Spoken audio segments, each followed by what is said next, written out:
So, speaking of feuds, Joe Rogan, the comedian, was on Greg Fitzsimmons' show. Uh-huh. You know, that we do here on Howard 101. Sure. 7 o'clock. You know, Greg once in a while does a show. In fact, tonight Greg's on. Greg's on from Los Angeles. He does a good show, Greg. He does. Yeah. He really does. It's always interesting. So we had Joe Rogan on. You know, Joe hasn't appeared on our show. Joe the comedian. Joe who used to host Fear Factor. Fear Factor. So I told you Joe had some problem with me, so he discussed it with Greg Fitzsimmons. He won't discuss it with us. No, and, you know, I remember the exact incident and everything, and I knew this is what it was. Is this Vegas? Yeah, this is Joe's, you know, it's so silly, the whole What? Could thing. you tell me what it is? Like, I'll let Joe explain it. What happened? This is what Joe said. I loved you on Stern all the time. You were on there for a while, and then you just stopped going on there for a while. What happened? Well, I kind of explained it last time I was here, but I just tried to avoid drama. You know, he said something about me on the air that I didn't like. He said you were gay. No, he said I hate women. And I was like, come on, man, really? And he said something about us being in a strip club where we were all in a strip club. And he said that, you know, who, you and Howard? Yeah, it was him. He had did a thing in Vegas and, like, hired off a whole section of this strip club. I've been a part of that. Then they give you fake money. Huh? Then they give you the Monopoly money that you can give to the girls? So I don't remember, but I remember I was really high. And when I'm really high, I can't get lap dances. It just weirds me out. Of course. You know, it's just too freaky. Yeah. You know, you can feel that this person doesn't really want to do this. This is their job, and you start thinking about their past. And so anyway, he said that I said to them, "Get away, whores," which I would never say. And that's just not true. Bores. Well, that sounds that's not a big enough an issue to not go back on the show, is it? To me, I was like, well, first of all, I'm going to have to defend that. So then, you know, whenever you're defending something like that, it always automatically looks like you're being defensive because it's bullshit. Yes. And I know it's not bullshit, so I'm like, I don't even want to be involved. And I said, I'll just be a fan again. Just one thing I can say, having known Joe Rogan for almost 20 years, actually likes women a lot. Okay, thanks for the call. I'm glad we moved past that. I wasn't saying that Joe didn't like in that Joe was a homosexual. That's the way Greg. No. But I'll tell you the whole story. And Joe's right. You know, it's better he doesn't come on because he's building this thing up. And, you know, first of all, I'm somebody who has guests on. And I try to make them comfortable when they're on the show. And I try to be a good interviewer. And I also try to, you know, create something. We were in Vegas. Joe showed up at a strip club. It wasn't my event. I was at the strip club. They had invited us over. Am I correct? And we were there. I think one of the guys was making an appearance there. Either Gary, I was there with Joe. Absolutely, a couple of times. I don't remember this exact incident, but I know I was there with Rogan. Yeah, so we were there, and maybe Joe was high or something. He was saying some shit about some of the strippers, and I said to him on the air, I said, "It seems like you're angry with women. You know, you were just like kind of pissed off." Like, it was hateful, you know, like you were really kind of angry. You could make the same statements about me, what I do for a living. So he's saying he was telling the girls to get away because he can't do lap dances when he's high. Right. And you just thought, wow, he's being kind of...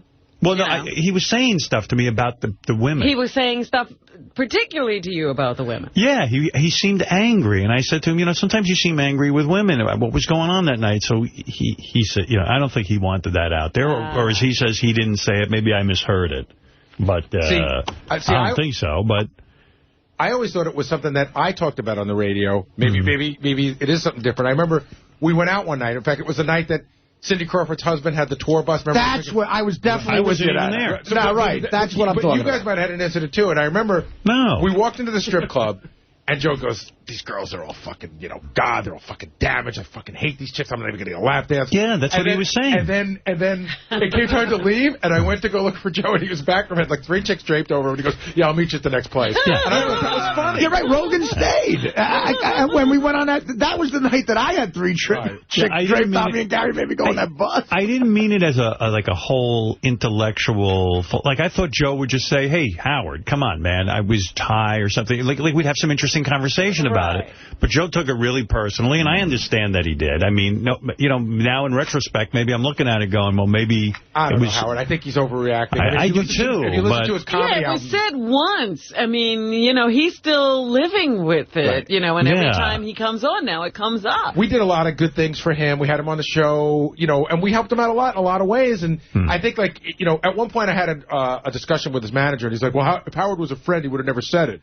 And I said, well, if Joe was a friend, he would have asked about it and discussed it instead of just never talking to us. I just thought it'd be an interesting thing to talk about on the air. I didn't think Joe was uptight about stuff like that. But Joe this is a perfect example of how a fight becomes something else because people are holding on to it. You can't let shit like that fester. But we're not fighting with him. But the thing is... No, I'm saying he's not doing the show because he's holding on to it. I mean, it's fine. I mean, quite frankly, it's fine. I don't want Joe to do anything he doesn't want to do. I mean, I respect him as a comic, and I think he's a nice guy, but...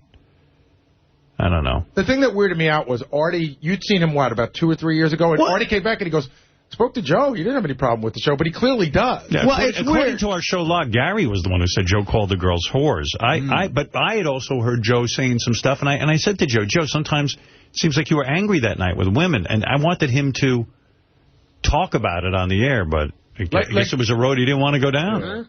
Yeah, but no sense in going over it a million times. I mean, I'm just sad because I like Joe. I thought Joe was a good great guest, and we miss him. And I like the guy, so it's weird. He's a good comic. I mean, and he's really intense, Joe. So, but you gotta, I mean, I did see him, and he couldn't have been friendlier. And, why not say, look, I'd love to talk to Howard about this and get rid of it, But I think it's funny that... It's such a simple thing to me, but maybe to him it's big, probably. But the other thing is, why would he go on every show but this one? No, but Joe's saying, listen, I'm still a fan. It's just something I didn't want to deal with on the air, because I understand what he's saying, because if you start dealing with it on the air, then it becomes even bigger. So I'd rather just die, and I'm not going to talk about it. But I don't know. It seems unfortunate.